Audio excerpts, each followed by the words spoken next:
So ఇప్పుడు budget ఎక్కువ అనుకున్న వాళ్ళ కోసం ఇంకేదన్నా అక్కడేదన్నా తక్కువలో ఏమన్నా చూడగలుగుతారా?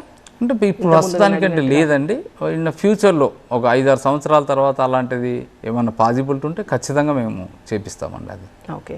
సో ఇప్పుడు ఎన్ఆర్ఐస్ కోసం ప్రత్యేకంగా ఏమన్నా వాళ్ళకు ఒక వింగ్ కానీ వాళ్ళకి ఏదైనా స్పెషల్ ఏదైనా ఉందా? అట్లాంటిది ఏం లేదండి. మాకు అందరూ ఒకటే అండి.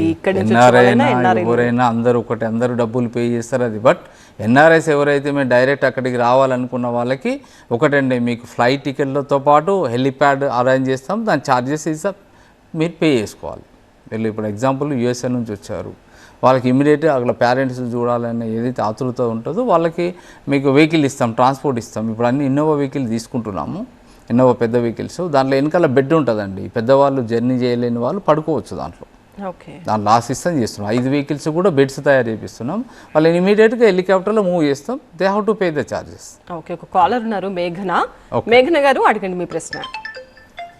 సైలెంట్లో పెట్టేసేయండి. Hello sir. హలో, నమస్తే అండి. నమస్తే సార్. ఇది ఇప్పుడు ఎల్డర్స్ కోసము మీరు ఏదైతే డీటెయిల్స్ చెప్తున్నారో మేము చూస్తున్నాము స్టార్టింగ్ నుండి. కొంచెం ఫెసిలిటీస్ అవి ఎలా ఉంటాయి ఒకసారి చెప్తారా అండి? ఫెసిలిటీస్ వచ్చేసి ఒకటండి, అందులో రూమ్లో వీళ్ళు ఉండే రూమ్ ఫెసిలిటీ, రూమ్కి 2 ఉంటారండి, ఎవరి బెడ్ వాళ్ళకి. దాంట్లో వాష్రూమ్స్ కూడా డిఫరెంట్గా ఉంటాయి, ఎవరి వాళ్ళకి వాష్రూమ్స్ పెద్దగా ఉంటాయి. అండ్ కంబైన్డ్ వచ్చేసి సోఫా అండ్ టీవీ మాత్రమే వాళ్ళిద్దరికి కంబైన్డ్ ఉంటుంది. కేర్ టేకర్ కూడా 2 ఉంటాడు. ప్రతి 8 అవర్స్కి ఒకసారి షిఫ్ట్లు మారుతారు. వాళ్ళ గురించి అంటే రోజుకి 2 కేర్ టేకర్స్ ఉంటారు వీళ్ళకి. బయట వెళ్ళాలి వీళ్ళు ఫుడ్ కూడా, ఇప్పుడు మేము వెళ్ళలేము అంత దూరం రెస్టారెంట్ కంటే, బ్యాటరీ కార్స్ ఉంటాయి. అది కూడా లేదు అని అంటే వీళ్ళే ఫుడ్ రూమ్కి తీసుకొచ్చిస్తారు టైం టు టైం. ఈ టైం ఏంటంటే వాళ్ళు వచ్చి వీళ్ళకి గుర్తు చేస్తూ ఉంటారు. బ్రేక్ఫాస్ట్ కానివ్వండి, లంచ్, వాళ్ళ మాత్రలు అండ్ డిన్నర్ కూడా అండి. ఓకే. సో ఇప్పుడు October 2nd ఓపెనింగ్ అండి. October 2nd opening. ఓకే. ఇంకా అప్పుడు ఇంకా అంత కంప్లీట్ అయిపోతుందండి.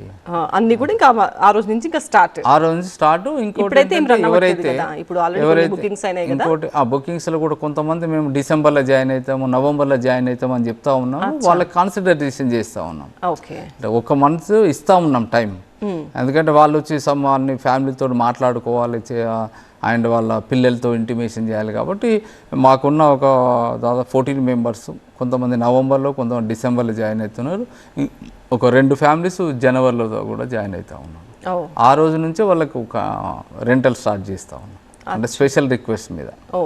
హోల్డ్ చేసి పెడుతున్నారు. హోల్డ్ చేసి దీంట్లో ఒకటంటే, మేము 1 నెల లేట్ అయితే నెలకు జరిగే నష్టం 1.5 కోటి మాకు.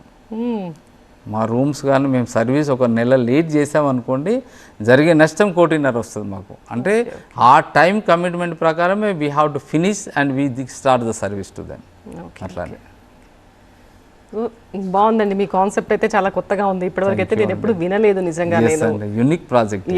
ఫారిన్ కంట్రీస్ లో కూడా గవర్నమెంట్ అన్ని ఇస్తుంది, కొంచెం అవన్నీ కూడా డిఫరెంట్ గా విన్నాం. కానీ మన ఇండియాలో, మన తెలంగాణలో ఇలాంటిది మీరు ఒకటి స్టార్ట్ చేస్తున్నారంటే నిజంగా చాలా హ్యాపీగా అనిపించింది. మారుమూల ప్రాంతం అండి. ఎగ్జాక్ట్లీ. కుబీర్ మళ్ళీ మా నిర్మల్ డిస్టిక్లో మరీ బ్యాక్వర్డ్ అంటే కుబీర్ మండల్ వస్తుంది. అక్కడే ఈ ప్రాజెక్ట్ చేస్తూ ఉన్నాము.